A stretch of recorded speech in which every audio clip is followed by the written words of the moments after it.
पंकज जी हजिलका से। गुरु राधे राधे महाराज जी, आपके चरणों में कोटि कोटि प्रणाम। गुरु जी, ग्रंथों में लिखा, संतों के मुख से सुना, संसार का विस्मरण करके भगवान के स्मरण में तन्मय होना चाहिए, परंतु गुरुदेव इस पर चलना मुश्किल सा हो रहा है। भगवत मार्ग में गृहस्थी बहुत बाधा बन रही है। ये गृहस्थी और नहीं, भक्ति गृहस्थी बाधा नहीं, आसक्ति बाधा है। गृहस्थी बाधा नहीं। तुम्हारी गृहस्थी में कितने लोग हैं? मैं, पत्नी और 2 बच्चे। 500 लोग हैं, समझ रहे? 500 साधक हैं जो सब अपने माता पिता परिवार नौकरी पेशा, एक से ग्रेजुएट नौकरियां छोड़कर और सबको दुलार मिल रहा है। ऐसे थोड़ी कोई रह रहा है। सब पर शासन है, सब पर दृष्टि है, पर इस भाव से है मेरे प्रभु इस रूप में आए हैं, मुझे सेवा दी है, तो यही भाव आप कर लो, कोई बाधा नहीं पहुंचेगी। अच्छा, निरंतर चिंतन करने में जो व्यक्ति वस्तु स्थान आ रहा है, जब प्रभु पहले थे बाद में ही रहेंगे, तो बीच में बना कौन है? प्रभु ही बने। अखंड चिंतन हो रहा है, नाम जप कर रहे हैं, जहां जहां मन जा रहा है या जहां जहां हमारी दृष्टि जा रही, सबसे पहले भावना कर रहे हैं प्रभु है और सत्य है, वही है, उनके सिवा कोई नहीं। हमारे अंदर जो आसक्ति है शरीर की, देखो आप अपने को यही मान रहे हैं, भी अपने परिवार को अपना मान रहे हैं, एक सीमा रख ली, एक बड़ा भारी भेद का ऐसा मेड़ बन गया, अब ये बाधा पहुंचा रही है।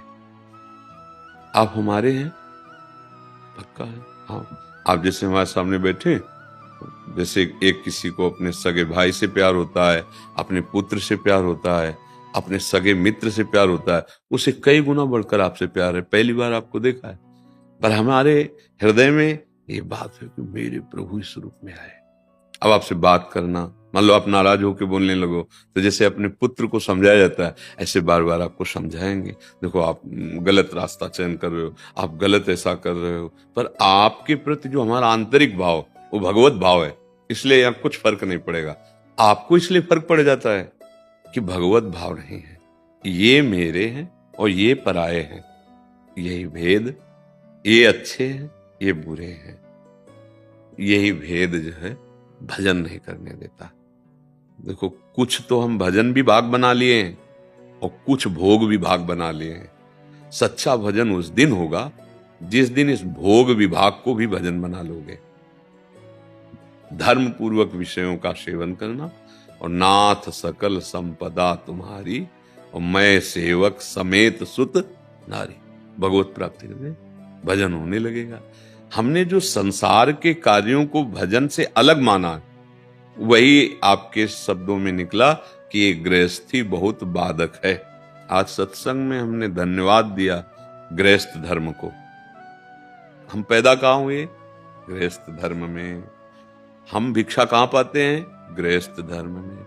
हमारे वस्त्रों की व्यवस्था कहाँ से होती है? गृहस्थ। भला गृहस्थ धर्म निकृष्ट धर्म है क्या? और इसके बाद आप हमारी व्यवस्था करते हुए आप अपने परिवार की व्यवस्था कर रहे हैं और फिर भजन कर रहे हैं, तो अगर मिलान किया जाए तो प्रथम श्रेणी पे आप आ जाएंगे ना।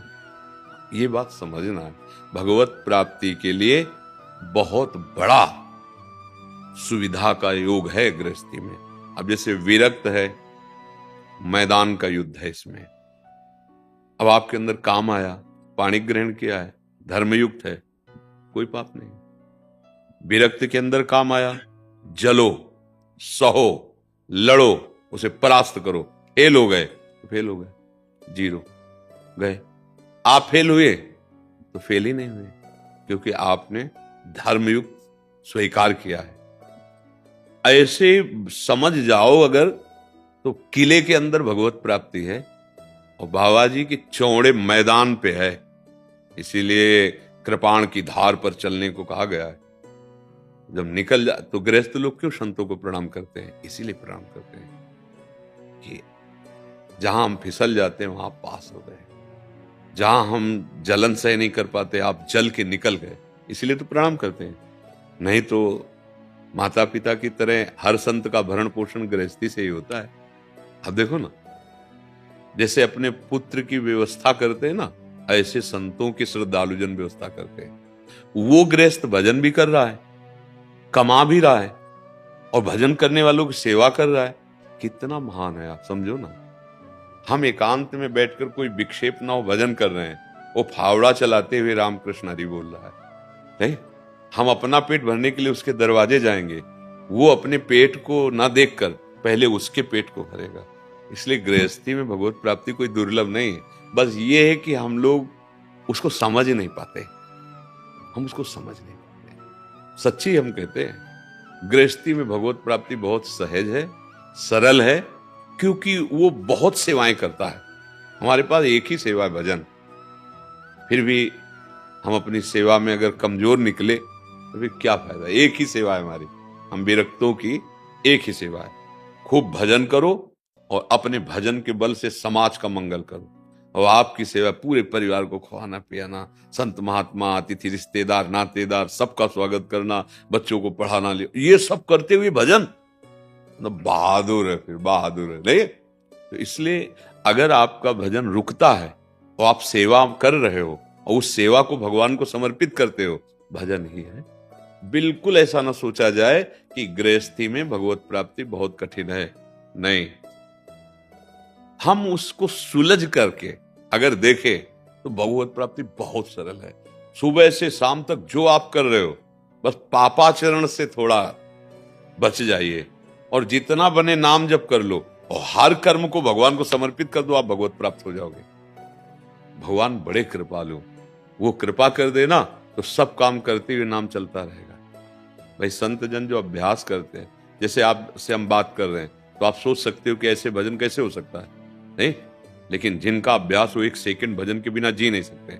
हम बार बार आपके चेहरे को देख रहे ना, तो इस चेहरे में जो हम देखना चाहते हैं वो दिखाई दे रहा है।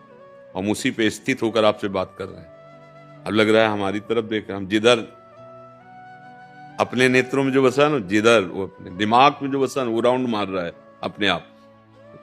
जैसे धड़कन हम थोड़ी कर रहे हैं, हो रही ना, नेत्र अपने आप झपक जाते हैं, इनका स्वभाव है ना। ऐसे ही नाम चलने लगता है जब अभ्यास हो जाता है, तो घबराने की जरूरत नहीं है। गृहस्थ धर्म परिपक्व भाव केवल जागृत हो जाए कि हमसे अधर्माचरण ना हो, तो भगवत प्राप्ति के लिए समर्थ है।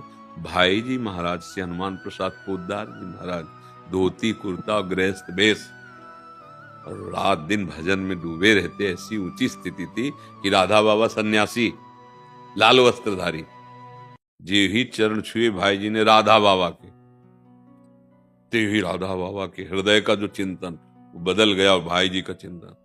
तो उनको लगा इतने बड़े महापुरुष गृहस्थ में कि हमारा जो ब्रह्म चिंतन था उसी रोककर कृष्ण में चिंतन कर दिया। धीरे धीरे बाबा आजीवन के लिए नियम ले लिया था, जहां भाई जी का शरीर वहीं मैं रहूंगा।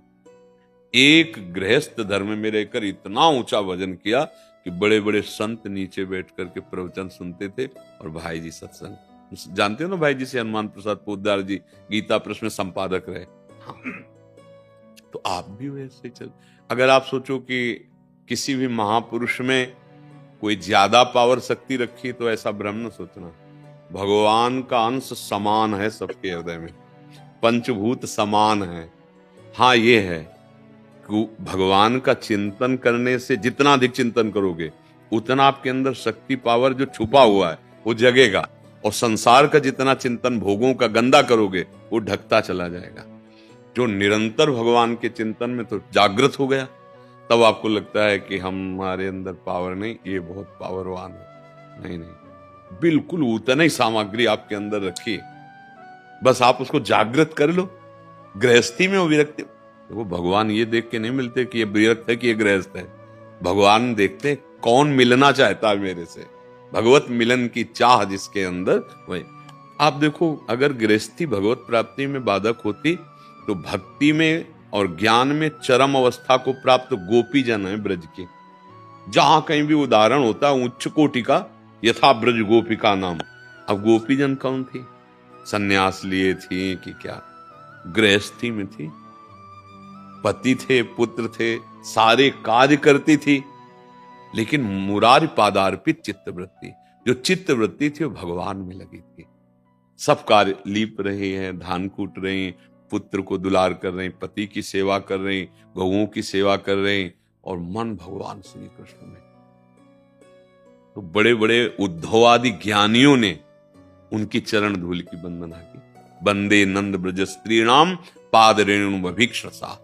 हाँ, मैं इन ब्रज गोपियों की चरण धूल की वंदना करता हूं। कितनी ऊंची स्थिति भगवान श्री कृष्ण में है। परमहंस सुखदेव जी उनका गीत गा रहे हैं। सोचो, भगवान गोपीजनों से कह रहे हैं कि मैं अगर कई बार जन्म लूं अनंत काल तक, तो भी मैं तुम्हारे प्रेम का ऋणी हूं। सोचो किस कोटि की महिमा माली गोपियां हैं। क्यों? क्योंकि उन्होंने अपने मन को श्री कृष्ण में लगा दिया। और हम अपने मन को शरीर, संसार के संबंधों, भोगों में लगा दिया। बात बस इतनी सुधारनी है, व्यवहार वैसे ही सबसे करना है। जैसे किसी को लगता हो कि हम भाग के एकांत में चले जाएंगे और वहां हम सिद्ध हो जाएंगे। नहीं, एकांत में जहां जाओगे तो भौतिक आकाश के अंतर्गत एक कोई कोना होगा, लेकिन तुम्हारे चित्त का प्रपंच तो वैसे ही रखा है ना। ये शरीर तो लेके जाओगे ना, तो पूरे, जैसे ट्रक में गेहूं के 100 बोरे लदे हैं, तो परख लेने वाला एक बोरे को देखा और हिसाब किताब पूरा कर लिया। ये पूरा ब्रह्मांड का नमूना है, पूरे ब्रह्मांड का नमूना है।